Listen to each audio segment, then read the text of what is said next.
नमस्कार दोस्तों, let's grow upper channel में आप सभी का स्वागत है। हम लोग आज प्रैक्टिस सेट नंबर 11 करने जा रहे हैं। इसमें पहला जो क्वेश्चन होगा वो पाई चार्ट पे होगा। जैसा कि आप लोग बोर्ड पे देख रहे हैं, पाई चार्ट का एक क्वेश्चन लेके आए हैं। इस पे आधारित 3 क्वेश्चन बनेंगे।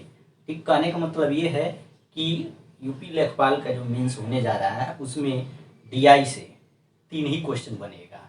ठीक, अब वो डिपेंड करता है एग्जामिनर पे, जो पेपर बनाने वाला है, कि वो पाई चार्ट से बनाएगा या दंड चार्ट से। ठीक, तो हम क्या करते हैं, सीधे इसको कर लेते हैं। देखिए, इस तरह का जब क्वेश्चन मिलेगा तो सबसे पहले आप क्या करेंगे, 1 डिग्री का मान निकालेंगे। देखिए डिग्री में दिया है ना सब, तो 1 डिग्री का मान हम निकाल लेंगे। इसलिए निकाल लेंगे क्योंकि हमें क्या करना है, क्वेश्चन को गलत नहीं करना है और नॉन टफ लगने देना है। तो हम पहले क्या करते हैं, 1 डिग्री का निकाल लेते हैं।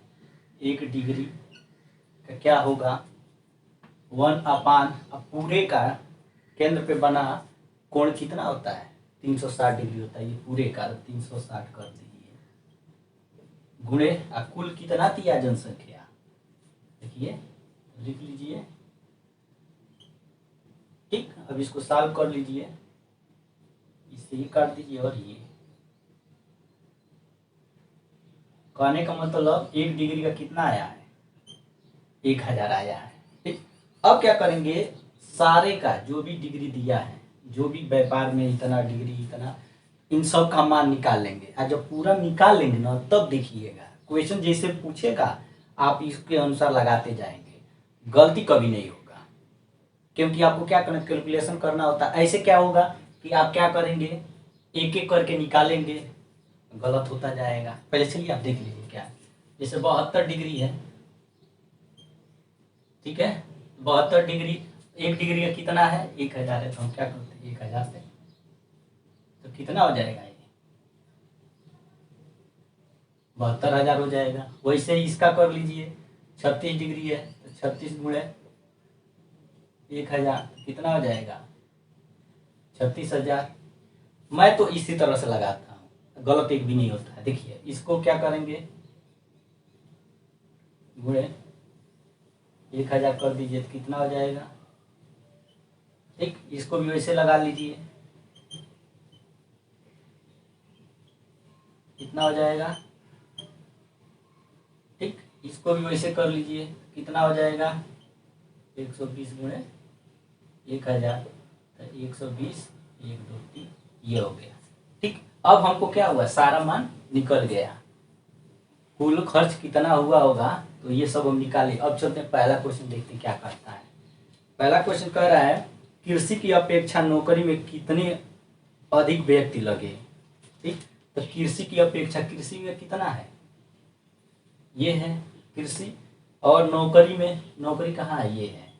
ठीक, तो हम क्या करेंगे, कह रहा है अपेक्षा कितने अधिक व्यक्ति लगे हैं, तो हम घटाएंगे तो नहीं निकल जाएगा। देखिए, तो सबसे ज्यादा मान किसका है, देख लीजिए, 1 इकाई, दाएं सैकड़ा, हजार, 10 लाख, और यहाँ पे देखिए इकाई, दाएं सैकड़ा, हजार, 10 लाख, यानी ये है। तो पहला क्वेश्चन क्या हो जाएगा, इसको लिख लीजिए। ठीक, अब माइनस कर दीजिए, 108 00, तो क्या हो जाएगा, 0 0 0, और 10 में 60 गया 2, तो यहाँ पे 1, यानी इसका आंसर कितना होगा, 12,000 आएगा। ठीक, देखिए कितना आसानी से आ गया। ठीक, अब दूसरा देखिए क्या कर रहा है, पहला हो गया, दूसरा कह रहा है, नगर की कुल जनसंख्या का कितना प्रतिशत परिवहन व्यवसाय में है। कुल जनसंख्या, कुल जनसंख्या कितना है, देखिए 36,000 है, इकाई, दाएं सैकड़ा, हजार, 10 लाख, 3,60,000 है। कुल जनसंख्या 3,60,000 है। तो कह रहा है ना कि कितना प्रतिशत का, कितना प्रतिशत परिवहन में, तो परिवहन कहाँ है, ये देखिए परिवहन का ये 24,000 है। तो हम निकाल लेते हैं, 24,000 का क्या करेंगे हम, 3,60,000। ठीक, अब गुणे क्या करें, प्रतिशत कह रहा है तो प्रतिशत में निकाल दीजिए। दूसरा क्वेश्चन है, और यहाँ से काटिए ये। ठीक है, यहाँ से इसको काट दीजिए, आ रहा समझ में। अब देखिए 12 दूनी 24, अब 12 3 36। ठीक है, कितना आया है, बचा है 200/3, ठीक है। इसको कीजिए तो क्या हो जाएगा, 3 छक्की 18, ठीक है। अब देखिए यहाँ कुछ गड़बड़ हुआ है, जैसे ये कितना है, 1 2 3, 1 2 3, ठीक है। यहाँ पे 1 2 3, तो 1 2 3 4, यहाँ पे 4 होगा, ठीक। अब देखिए इससे ये काट दीजिए, अब कितना आएगा, यहाँ पे बचेगा 20, 20/3 हो जाएगा। अब इसको सॉल्व कर लीजिए, कितना हो जाएगा, दशमलव कर देंगे, फिर 6, यानी 6.6 इसका क्या होगा, आंसर आएगा। देखिए अब पहले इसका मान निकाल लिए हैं, कितना आसानी से सब आ रहा है। अब चलिए ये प्रतिशत में होगा, ठीक है, प्रतिशत पूछ रहा है, प्रतिशत में होगा। अब कह रहा है नौकरी तथा परिवहन में लगे व्यक्तियों की संख्या का योग किसके योग के बराबर होगा, ठीक। अब देखिए नौकरी तथा परिवहन कह रहा है, नौकरी परिवहन, तो देखिए यहाँ पे मान का हम लेना नहीं है, कह रहा है किसके बराबर है, ठीक है। क्वेश्चन पढ़ लीजिएगा, नौकरी का दिया है 120 और 24, कितना हो जाए 144 डिग्री हो जाएगा। अब कह रहा है कि किन दो का मान भी क्या होगा, इतना होगा। तो दिया पहला दिया उद्योग तथा कृषि, तो उद्योग और कृषि नहीं होगा, कृषि तथा व्यापार, कृषि तथा ये कृषि और व्यापार, यानी 108 में हम 36 जोड़ेंगे, कितना 8 14 84 1 4 144 ये आ रहा है, यानी 144 कौन सा आ रहा है, कृषि तथा व्यापार आ रहा है, ठीक। अब हो गया, 3 क्वेश्चन इस पे था, आ गया। अब चलते हैं नेक्स्ट क्वेश्चन देखते हैं। 2a + 5b - a - 9b, देखिए कितना आसान है, दिया है 2a + 5b - a - 9b। अब बताइए इसको सॉल्व करेंगे, करने की जरूरत नहीं, इतना आसान है, कोई भी कर ले जाएगा, ठीक। चलिए झट से कर लेते हैं। 2a + 5b, और यहाँ देखिए माइनस है, तो माइनस ये अंदर के चिन्ह क्या हो जाएगा, बदल जाएगा, तो 9b सॉल्व कर लिए, 2 में से 1 गया, 1 बचेगा, यहाँ पे 9 5 14 14, ये क्या है आपका आंसर हो गया। इस तरह का आसान आसान क्वेश्चन दिया है, ठीक। चलिए नेक्स्ट देखते हैं। नेक्स्ट कह रहा है किसी आयताकार आकृति की लंबाई तथा चौड़ाई दोनों को 20% बढ़ा दिया जाए तो क्षेत्रफल में कितने प्रतिशत होगा। इसको बार बार बताते हैं, हर इसमें जो प्रैक्टिस सेट हम लोग करने जा रहे हैं ना, तो इनमें 5 से 7 क्वेश्चन ऐसे होते हैं जो पिछले जो क्वेश्चन दिए उसी पैटर्न पे रहता है, तो हमको करने की जरूरत है, करने की जरूरत नहीं है। हम क्या करेंगे, क्वेश्चन आपको दे देंगे, आप खुद समझिएगा कि ये रिपीट हो रहे हैं कि नहीं हो रहे हैं, ठीक है। इसको देख लीजिए, अब इस तरह का क्वेश्चन कर रहा है, दोनों को लंबाई और चौड़ाई दोनों को 20% बढ़ाया जाता है। चलिए इसको हम बताए थे कि क्षेत्रफल में वृद्धि ऐसे लगाना है, क्षेत्रफल में 20 + 20 प्लस दोनों में है तो 20 × 20 100, तो कितना आ जाएगा 40, प्लस यहाँ देखिए इससे काट दीजिए, इससे काट दीजिए, तो कितना 4, यानी 44%।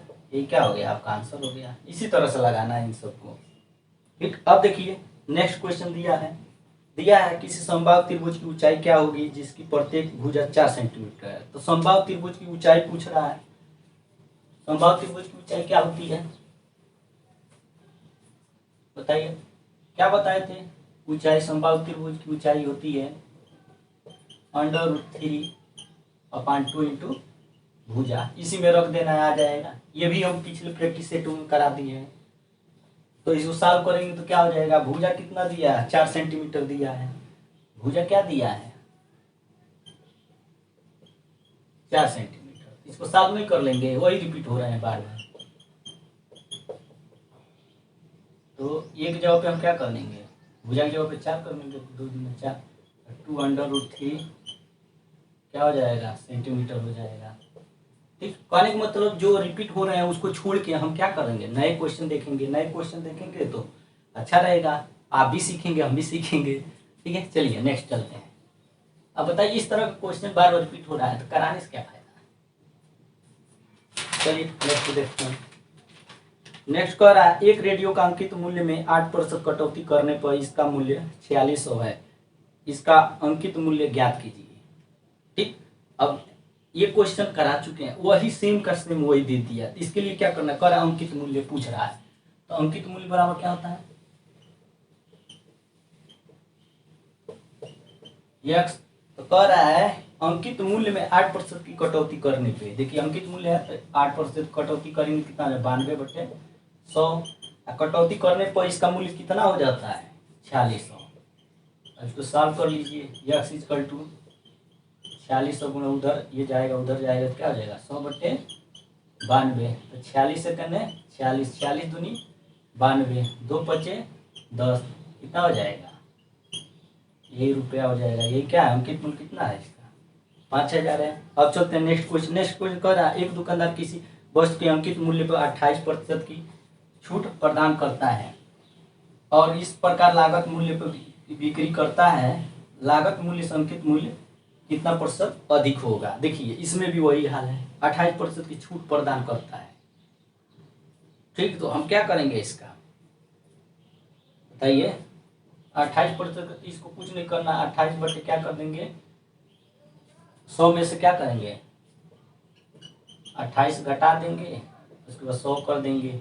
ऐसे करना है, जब वृद्धि करें चाहे छूट करें तो आप ऐसे लगाएंगे तो हो जाएगा 28/72 गुणे 100, 100 में से 28 घटाएंगे कितना हो जाएगा, चाहिए 2 3 6, 2 2 6 की 12, 2 1 2, 2 2 चौको 8, अब देखिए 2 7 14, 2 1 2, 2 8 16, तो कितना हो जाएगा 700/18।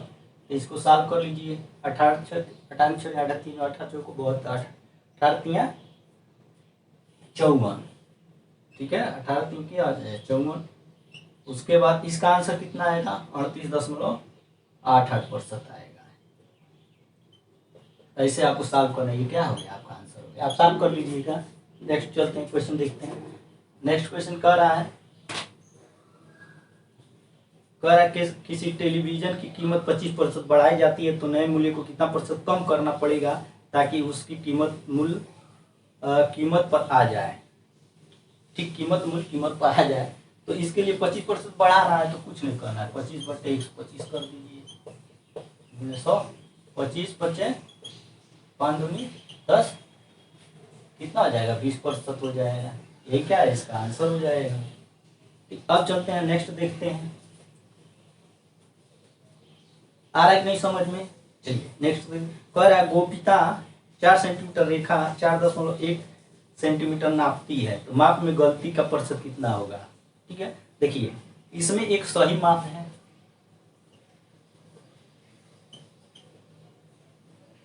सही माप कितना है 4 सेंटीमीटर है, अब गलत माप कौन सा है, गलत माप जो है आपका 4.1 है सेंटीमीटर। तो कह रहे हैं सर माप में गलती का प्रतिशत कितना होगा। ठीक है, तो गलती का प्रतिशत आप निकालिए, गलती का प्रतिशत क्या करेंगे, कुछ नहीं करना है, गलत माप माइनस सही माप कर दीजिए अपान सही माप, ये तो करना है, गुणे 100 कर दीजिए बस। एक बताया तो बट्टा वाला, ये साहूकार है बनिया है, वो क्या करता है चीट करता है, 1 किलो की जगह पे 900, तो उसी तरह का ये भी है। तो कुछ नहीं, गलत माप क्या है 4.1 माइनस क्या 4 अपान 4 कर दीजिए, गुणे 100 कर दीजिए। तो जब इसको सॉल्व करेंगे कितना होगा 0.1 अपान 4 इंटू 100 कर लीजिए, 2 दूना 4 50 और ये 25, तो कितना हो जाएगा 25 में दशमलव से कितना हो जाएगा 1 बचे 5, 1 2 2, यानी 2.5 क्या हो जाएगा इसका आंसर हो जाएगा। ठीक है, अब चलते हैं नेक्स्ट क्वेश्चन देख लेते हैं, इसी तरह का क्वेश्चन है।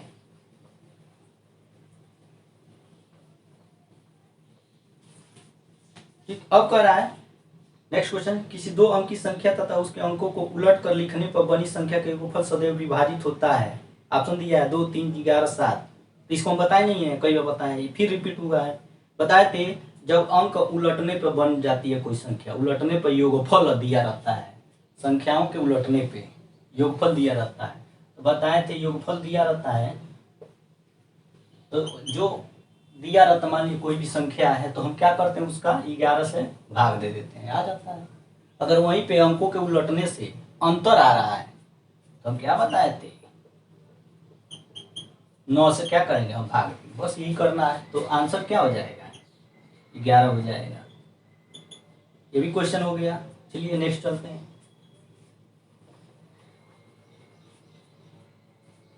अब कह रहा है 3 संख्याओं का योगफल 392 है। पहली दूसरी का अनुपात 2:3 है तथा दूसरी तीसरी का अनुपात 5:8 है। तो पहली संख्या होगी, ये भी हम प्रैक्टिस करा चुके हैं पिछले में। इसके लिए क्या करना होगा, देखिए बताए थे पहली दूसरी संख्या तीसरी संख्या, ठीक। अब पहली और दूसरी के क्या दिया अनुपात, 2:3, और दूसरी का अनुपात कितना दिया है, 5:8, यही दिया है। अब हम क्या करेंगे, इसका अनुपात निकालेंगे, समानुपात। ये और देखिए 5 दूनी 10, 5 3 15, 3 8 24। अब कह रहा है पहली संख्या ज्ञात करने के, पहली संख्या क्या है, ये है पहली संख्या। हम क्या करते हैं, 10 अपान टोटल तीनों का जोड़ देंगे, कितना होगा, 15 10 25, 15 10 25, और 24 कितना होगा, 49। 49 से गुणे कितना कर देंगे, कितना दिया है, तीनों संख्याओं का योगफल कितना दिया, 392 दिया है। तो आप क्या करिए, काट लीजिए, कितना हो जाएगा, 8 बार में जाएगा, 9 8 72, 8 बार में चला जाएगा, ठीक है। तो कितना हो जाएगा, 80। यही क्या है आपका आंसर आ गया, संख्या जो होगी 80 आंसर है इसका। ठीक, चलते हैं नेक्स्ट क्वेश्चन देख लें। देखिए सारा रिपीट हो रहा है, सारा क्वेश्चन हम करा चुके हैं, इसलिए इस पे हम समय नहीं दे रहे हैं। जब नया रहेगा कोई तब हम इस पे समय देंगे।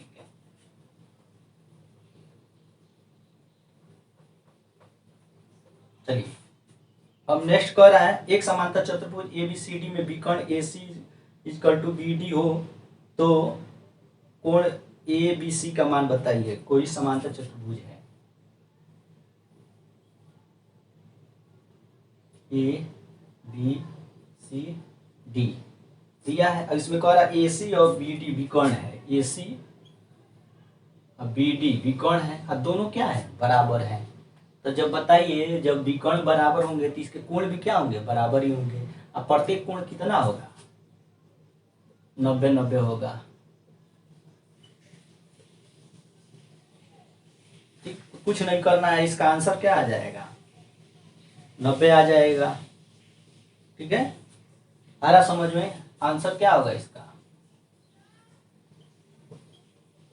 90 डिग्री होगा।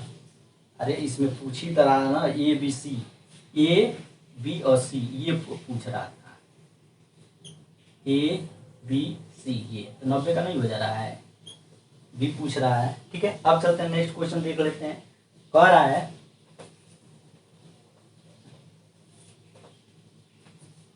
है कि कौन सा केंद्रीय प्रवृत्ति का मापक है, ठीक है। दिया है मानक विचलन, माध्य विचलन, चतुर्थांश विचलन, माध्यिका। हम बताए थे केंद्रीय प्रवृत्ति का मान, केंद्रीय प्रवृत्ति का मान में हम क्या क्या पढ़ते हैं, बहुलक, जैसे माध्य, माध्यिका और बहुलक, ठीक। तो देखिए 3 ही चीज पढ़ते हैं केंद्रीय प्रवृत्ति का माप में, ठीक है। अब देखिए इसमें दिया है माध्यिका दिया है, देखिए माध्यिका, तो ये क्या हो जाएगा, आंसर हो जाएगा। माध्य भी दे सकता है, बहुलक भी दे सकता है, ठीक। अब चलते हैं नेक्स्ट क्वेश्चन देख लेते हैं। नेक्स्ट क्वेश्चन कहता है, वैज्ञानिकों के अनुसार हवा में 20% ऑक्सीजन है, तो इसके पाई चित्र में प्रदर्शित करने का संबंधित कोण क्या होगा, पाई चित्र, 20% दिया है, ठीक है, तो 20% दिया है तो हम क्या करेंगे 20/100। अब पाई चार्ट का पूरा केंद्र पे कितना बनता है 360 कर लीजिए। 2 एकने 2 2 पचे 10, 5 सत्ते 35, 5 दूनी 10 यानी 72 इसका क्या होगा आंसर होगा। 72 डिग्री इसका क्या होगा आंसर होगा। ठीक, अब चलते हैं नेक्स्ट क्वेश्चन देख लेते हैं। नेक्स्ट क्वेश्चन कह रहा है यदि क्यू आर एस समबाहु त्रिभुज है, क्यू आर एस समबाहु त्रिभुज है, चलिए हम बनाते हैं ए बी सी, ठीक है, क्यू आर एस है, सॉरी इसलिए क्यू आर और यस है, ये क्या है समबाहु त्रिभुज है, पहले क्वेश्चन में दे दिया है, यहीं से आंसर आधा मिल गया। समबाहु त्रिभुज में प्रत्येक कोण कितना होता है 60 डिग्री होता है, अब प्रत्येक भुजाएं क्या होती हैं बराबर होती हैं, यानी ये भी 60 है और ये भी 60, ये भी 60। अब देखिए इसके अंतर्गत आगे पढ़ते हैं क्यू टी एस समद्विबाहु त्रिभुज है,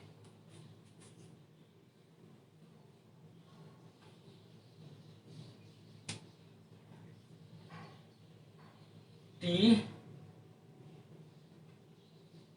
देखिए इसका नंबरिंग थोड़ा वो कर दिए हैं, आर है क्यू है यस है, ठीक है, आर क्यू यस है।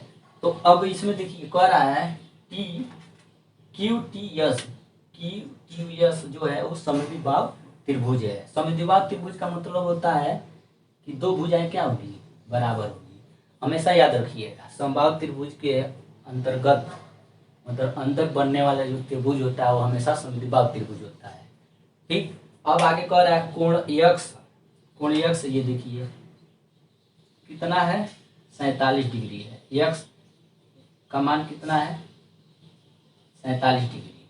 ठीक, तो इसका मान पूछ रहा है, y का मान क्या होगा। ठीक, अब देखिए हम क्या बताए थे कि समबाहु त्रिभुज के अंतर्गत बनने वाला त्रिभुज की दो भुजाएं क्या होती हैं बराबर होती हैं, यानी वो समद्विबाहु त्रिभुज है।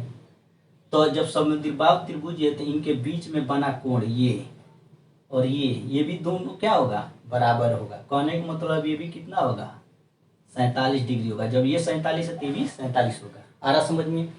अब चूंकि हम जानते हैं कि समबाहु त्रिभुज का प्रत्येक कोण का मान कितना 60 डिग्री होता है, कितना होता है 60 डिग्री होता है। तो जब ये पूरा कोण 60 डिग्री है तो जब इसको हम घटा देंगे -47 डिग्री घटा देंगे तो y का मान नहीं आ जाएगा, आ जाएगा, कितना आएगा 13 डिग्री आएगा। ये क्या है आपका आंसर है, देखिए कितना आसान है। ठीक, अब चलते हैं नेक्स्ट क्वेश्चन देख लेते हैं, यही आंसर है आपका। अब देखिए बहुलक पूछ रहा है, कह रहा है 4 3 5 6 7 7 8 4 3 7 9 1 5। अब बहुलक क्या होगा, तो बहुलक में क्या होती है जो संख्याओं जिन संख्याओं का बार बार आवृत्ति होती है मतलब बार बार आती रहती है वही, या संख्या में जो ज्यादा होती है वही क्या तो बहुलक होता है, निकाल लेंगे। इसके बाद नेक्स्ट क्वेश्चन हम दे देंगे ये, ठीक है, क्वेश्चन आप देख लीजिए। उसके बाद कह रहा है कि व्यंजक 3y² plus y² minus 90y plus 6 को y माइनस 3 से विभाजित करने पर शेषफल क्या होगा, क्या दिया है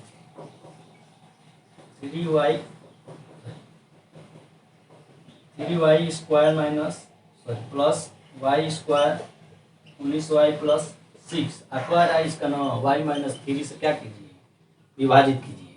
तो ये बताइए विभाजित करने के लिए हम क्या करते हैं, इसमें y=3, अब ये मान निकाल लिए तो y का हम क्या करेंगे इसमें मान रख देंगे, मान रख देंगे तो नहीं निकल जाएगा, निकल जाएगा। पिछले क्वेश्चन के डिपेंड पे है, मतलब पिछले क्वेश्चन जो दिए हैं सेम उसी पैटर्न पे ये सब लगेंगे। तो हम क्या करते हैं छोड़ देते हैं, आप इसको सॉल्व कीजिएगा। इसका आंसर कितना आएगा, आंसर कितना आएगा इसका आएगा कहाँ गया 39 आएगा आंसर इसका 39 आएगा, आप सॉल्व कीजिएगा। अब देखिए नेक्स्ट क्वेश्चन देख रहे हैं। नेक्स्ट क्वेश्चन कह रहा है 9x² कोष्टक में x + y तथा 12x² y क्वेश्चन में एक्स स्क्वायर माइनस वाई का लॉसव क्या होगा, लॉसव पूछ रहा है। लॉसव में क्या होता है, जो कॉमन होता है उसको भी लिखा जाता है, जो कॉमन नहीं होता है वो भी लिखा जाता है। ठीक है, तो दिया है, चलिए लगाते हैं 9xy का स्क्वायर एक्स प्लस वाई, तो इसका क्या करते हैं, गुणनखंड कर लेते हैं। 3 × 3 एक्स, वाई कितना है 2 है, और एक एक्स प्लस वाई है। चलिए कर लीजिए, हो गया। अब देखिए दूसरा कह रहा है कि 12x² y x square minus y square. ठीक, तो इसका भी कर लेते हैं गुणनखंड। तो 12 क्या आ जाएगा, 2 दूना 4 3 12, एक्स कितना है 2 है, एक्स इंटू एक्स। ठीक है, अब वाई कितना है 1 है।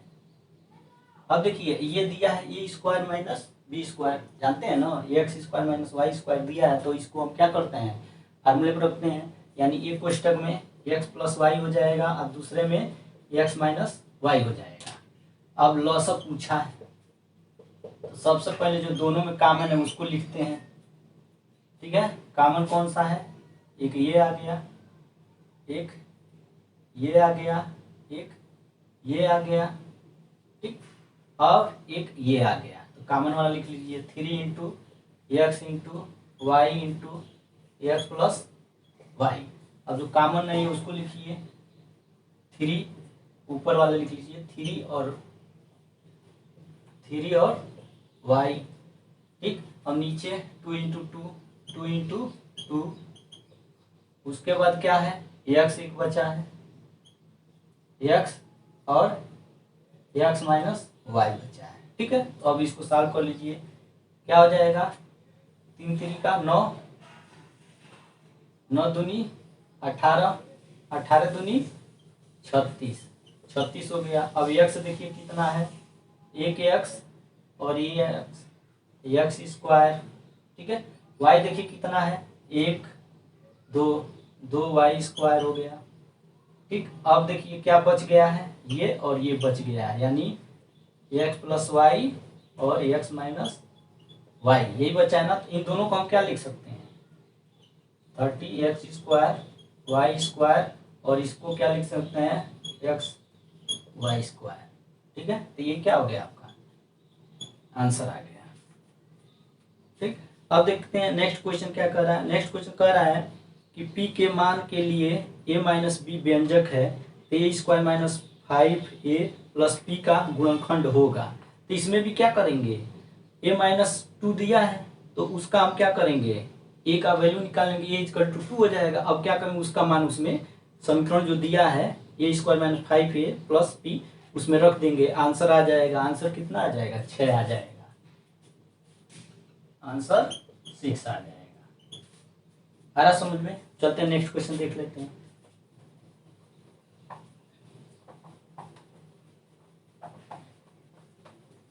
नेक्स्ट क्वेश्चन कह रहा है कि समीकरण 2x² minus 11x plus 5 equal to 0 के मूलों का योगफल। देखिए पिछला वाले प्रैक्टिस सेट में वही का वही क्वेश्चन दे दिया है।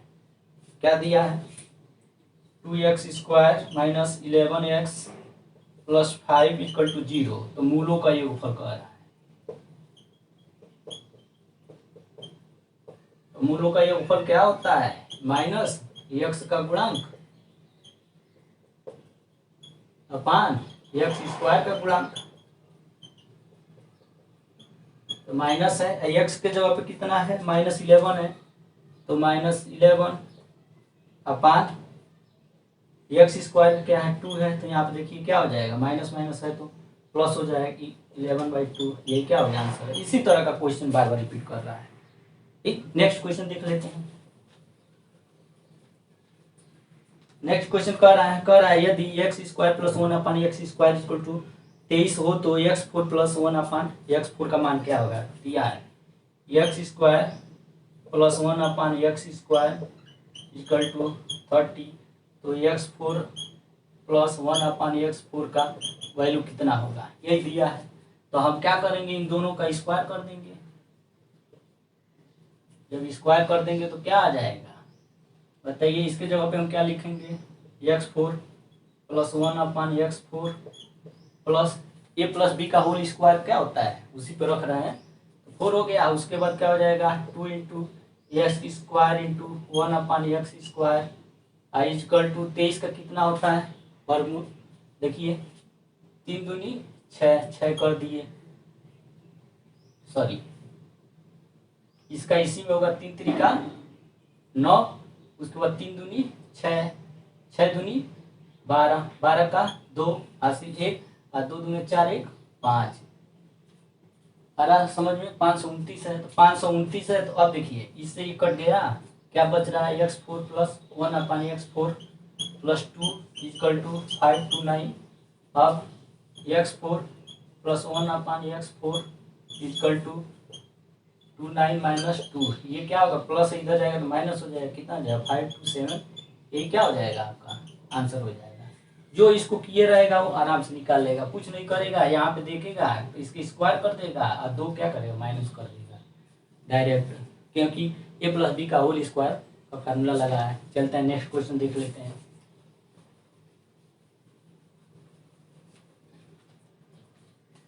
नेक्स्ट क्वेश्चन कर रहा है यदि किसी समबाहु त्रिभुज के परिमाप का संख्यात्मक मान उसके क्षेत्रफल का √3 गुना है तो त्रिभुज की भुजा की लंबाई क्या होगी। देखिए का गुणा कर रहा है, यानी समबाहु त्रिभुज का परिमाप क्या होता है। देखिए समबाहु त्रिभुज का परिमाप कह रहा है समबाहु त्रिभुज के क्षेत्रफल का, क्षेत्रफल का यहाँ लिखेंगे क्षेत्रफल का कितना है √3 है, तो हम क्या करेंगे इनमें क्या करेंगे √3 से गुणा कर देंगे। तो इसका क्या होता है परिमाप, समबाहु त्रिभुज परिमाप क्या होता है 3 गुणे भुजा, तीनों भुजा बराबर है ना, 3 हो गया। और इसका क्षेत्रफल क्या होता है √3/4 इंटू भुजा का स्क्वायर, √3 दिया ही है, आ रहा समझ में। चलिए सॉल्व कीजिए, 3 इंटू ए इक्वल टू यहाँ पे √3/4 इंटू भुजा कितना दिया है निकालना है और इंटू √3। तो देखिए इससे ये कट गया, एक यहाँ पे बचा है, तो 3 into √3 sorry 3 equal to √3/4 into a into √3। अब लेके जाइए, अब यहाँ पे 3 इंटू 4 ये यहाँ जाएगा, ये नीचे आएगा अपान √3 इंटू √3, ठीक है ना। तो क्या हो जाएगा ये, अभी तो सॉल्व कर लीजिए, जब सॉल्व करेंगे तो क्या होगा ये क्या होगा हट जाएगा, तो 3 इंटू 4 अपान यहाँ क्या होगा केवल 3 होगा, 3 3 से कट जाएगा, ये है यानी 4 जो होगा ये क्या है इसका आंसर है। आई होप कि आपको समझ में आ गया होगा, ठीक है 4 यूनिट इसका आंसर आएगा। चलिए नेक्स्ट क्वेश्चन देख लेते हैं। नेक्स्ट क्वेश्चन कह रहा है एक समचतुर्भुज के विकर्णों की लंबाई 24 सेंटीमीटर तथा 10 सेंटीमीटर है, ठीक, तो इसका परिमाप क्या होगा।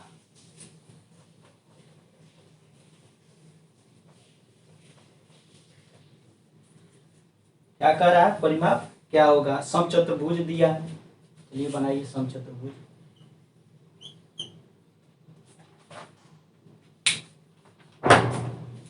समचतुर्भुज दिया है, मान लीजिए ए है बी सी डी, ठीक है।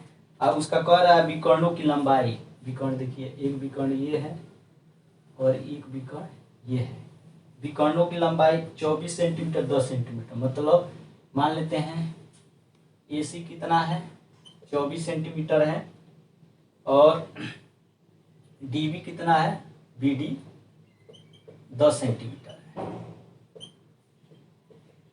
आ रहा समझ में, ये टोटल कितना है आपका 24 है, ये टोटल 10 है।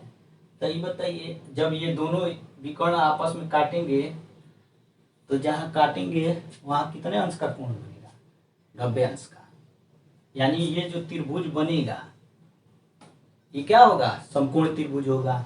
जब यहाँ पे 90 अंश का कोण बनेगा तो ये दोनों भुजाएं क्या होंगी लंब या आधार होंगी।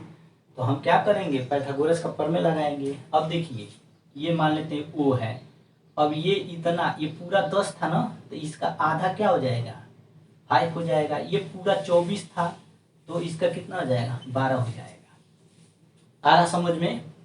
इसको हम पिछले क्लास में कराए, वही दिया था, लेकिन फिर एक बार इम्पोर्टेंट है इसलिए बता रहे हैं। हम बताए थे कि जब दो मान 5 और 12 हो तो तीसरा मान कितना होगा, 13 हो जाएगा। क्यों हो जाएगा, क्योंकि ये समकोण त्रिभुज है, और समकोण त्रिभुज में ये अनुपात होता है। तो हमको क्या मिल गया, 13 मिल गया। ये कितना मिल गया, 13 मिल गया। तो हम जानते हैं कि इसका परिमाप क्या होता है, समचतुर्भुज का परिमाप क्या होता है, चारों का योग। तो हम क्या करेंगे, परिमाप बराबर, यानी इसको 4 बार जोड़िए, चाहे गुणा कर दीजिए। 13 को 52, 52 क्या हो जाएगा, सेंटीमीटर हो जाएगा। ये इसका क्या है, आंसर है। आ रहा समझ में? दोनों तरफ हम बता, अब पाइथागोरस से भी निकालेंगे तो आ जाएगा। देखिए कैसे पाइथागोरस का निकालते हैं, तो क्या करते हैं, कर्ण का स्क्वायर, मान लीजिए कर्ण, ये देखिए 13 ही आएगा, देखिए कैसे आएगा। अब लंब क्या है, ये है, तो कर्ण बराबर क्या होता है, कर्ण का स्क्वायर बराबर लंब का स्क्वायर प्लस आधार का स्क्वायर। रख दीजिए, लंब कितना है, 5 है, आइए 12, आधार पचम 25 प्लस 144, दोनों को जोड़ेंगे कितना, 169। तो यहाँ पे स्क्वायर है, कर्ण का स्क्वायर है, तो इधर जाएगा क्या हो जाएगा, कर्ण बराबर 13 हो जाएगा। देखिए आ गया कि नहीं। तो अनुपात होता है, अगर आपको अनुपात मालूम होगा कि ये अनुपात हम सब बताए हैं, तो अब तुरंत इसको 13 निकालेंगे और सब निकालेंगे, पाइथागोरस लगाने की जरूरत नहीं पड़ेगी। या जब ये आ गया तो चारों का योग कर देंगे। ठीक, चलते हैं नेक्स्ट क्वेश्चन देख लेते हैं।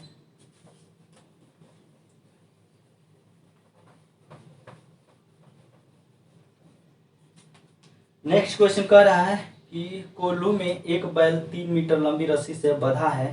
बैल 14 चक्कर लगाने में कितनी दूरी तय करेगा। तो हम बताए थे, चक्कर जहां भी आएगा सब चक्रों की संख्या, तो आप फार्मूला लगाएंगे कौन सा, चक्रों की संख्या क्या होता है, n इक्वल टू दूरी अपान 2πr। ठीक है, तो चक्रों की 14 चक्कर लगा रहा है और दूरी पूछ रहा है,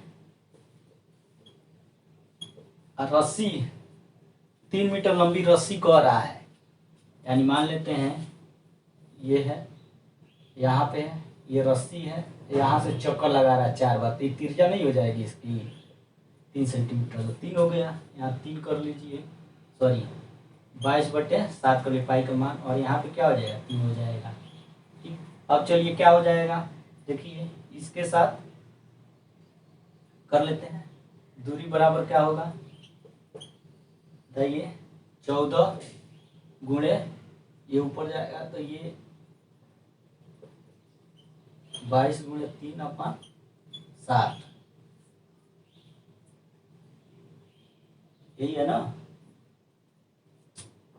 ये 14 है, तो क्या हो जाएगा, 7 दूनी 14, तो कर लीजिए 2 दूना 4, 4 3 का 12, 22 में जब 12 से हम गुणा करेंगे कितना आएगा, 264। क्या है, मीटर दूरी है। ये क्या है, इसका आंसर है। ऐसे ही लगाना है, सारा चीज बता रहे, वही बार बार रिपीट हो रहा है, उसी पैटर्न पे आंसर लाना है। ठीक, अब चलते हैं नेक्स्ट क्वेश्चन देख लेते हैं।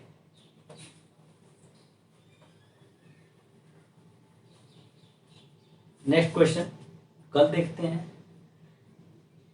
ठीक, घबराने की जरूरत नहीं है, जितना पढ़ाया जा रहा है उसको पूरे कॉन्फिडेंस से लगाइए। कॉन्फिडेंस पॉजिटिव रहना चाहिए, तभी जाके आप स्कोर कर पाएंगे, नहीं तो जानते हुए भी आप गलत करेंगे। अगर वीडियो आपको पसंद आया हो, लाइक शेयर और सब्सक्राइब करना भूलिएगा। जय हिंद।